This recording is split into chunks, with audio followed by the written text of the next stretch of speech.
আসসালামু আলাইকুম। অনেকে আপনারা প্রশ্ন করে থাকেন যে ভাই ব্রুডিংয়ে বাচ্চা ছোট বড় হয় কেন? যে একসাথে বাচ্চা ব্রুডিং দিয়ে কিন্তু বাচ্চা 15 দিন বা 7 দিন 10 দিন পর থেকে বাচ্চা ছোট বড় হয়ে যায়।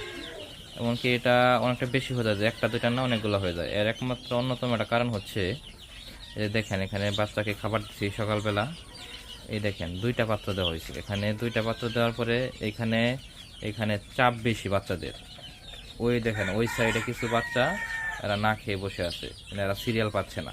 তো এই বাচ্চাগুলো পরে খাবার খাবে, কিছু বাচ্চা সহজে পাবে না, সেগুলো আলটিমেটলি ছোট হয়ে যাবে।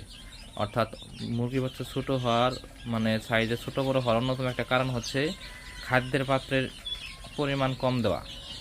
আরও অনেকগুলো কারণ আছে, তার মধ্যে একটা। তো খাদ্যের পাত্র যদি আমরা এখানে আরেকটা বাটি দিয়ে দেই, এখানে যদি আমরা আরেকটি পাত্র দিয়ে দিই, তাহলে মোটামুটি কিন্তু ওদের খাদ্যের সবাই একসাথে খেতে পারবে আর কি। তো 100 বাচ্চার জন্য আনুমানিক 15 দিন বয়সের জন্য 3টা পাত্র দিলেই এনাফ।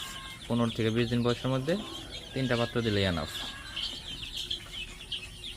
এই পাশে ব্রুডিংয়ে আমাদের ছোট বাচ্চাগুলো খাবার খাচ্ছে। এগুলো বয়সের ছোট বাচ্চা, সে কারণে ছোট জাতের বাচ্চার কারণে এগুলো উপরে পাত্র ঢাকনাটা খুলে দিয়েছি, যে কারণে সব একসাথে খেতে পারতেছে, খাবারও খুব একটা নষ্ট করে না। তো আপনারা এই বিষয়গুলো লক্ষ্য রাখবেন। খাদ্যের পাত্রের পরিমাণ ঠিক আছে কিনা, পানির পাত্র চেয়ে খাদ্যের পাত্রের পরিমাণ সবসময় বেশি দিবেন। ইনশাল্লাহ আশা করি আমাদের বাচ্চা ছোট বড় হবে না।